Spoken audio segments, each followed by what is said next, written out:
friends, this is Anjali Krishnan, Assistant Professor, PG Department of English, Don Bosco College, Kottayam. Welcome to my paper, Reading Prose for BA S4 students. What is prose?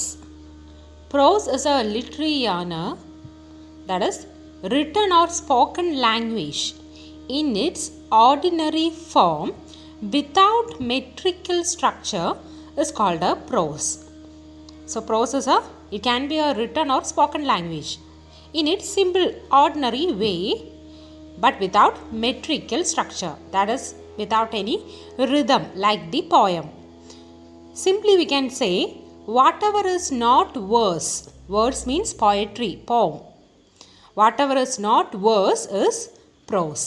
Poetry allatha, rhythm illatha ellam prose aanu. The term prose encapsulates a wide number of writings, including essays, newspaper articles, blog entries, diaries, autobiographies, official documents, etc. First and foremost, prose writing is an essay.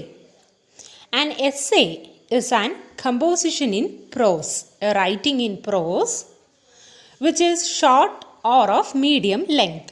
നമ്മളൊരു essay എഴുതാറുണ്ട് എക്സാമിന് അല്ലേ. So it can be ഒരു ഷോർട്ടായിട്ടുള്ള ഒരു medium length ഉള്ള composition in പ്രോസ് ആണ് essay. Montaigne is the pioneer of the modern essay form. His work, Essays, 1580. Though Montaigne named his work essay, the actual word is derived from the French word essayer, which means to try or to attempt. Thus, the word indicates the limited scope of the form.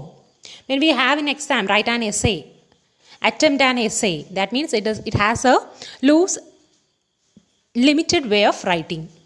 Francis Bacon is considered to be the first major English practitioner of the essay form.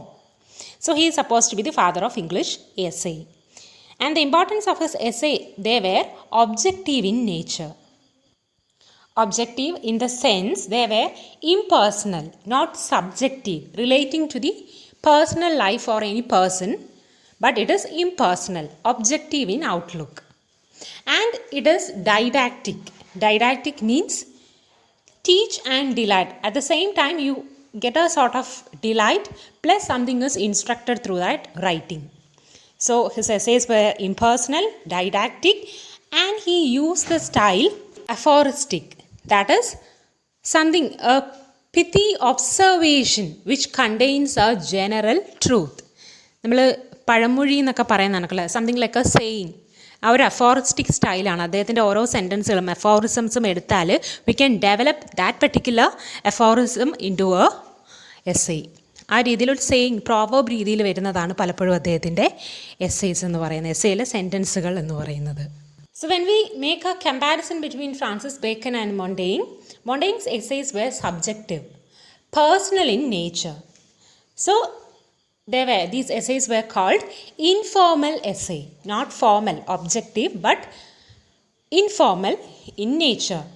For example, we have the periodical essays of the 17th, late 17th and 18th century, and the works of the essayists of the Romantic age, such as Charles Lamb, his essay titled Essays of Elia, and William Hazlitt, his essay My First Acquaintance with Poets,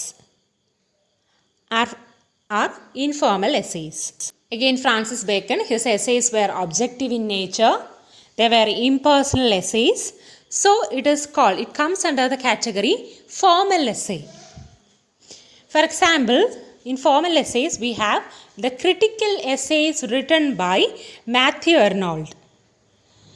Then T.S. Eliot, his collection, The Sacred Wood, essays on poetry and criticism. So these are some examples of the impersonal essay.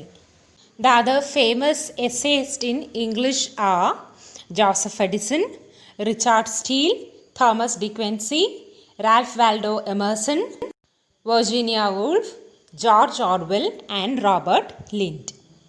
Moving to periodical essay. Periodical essay is an essay written for publication in the periodicals, and the form came into being with the flourishing of the periodicals.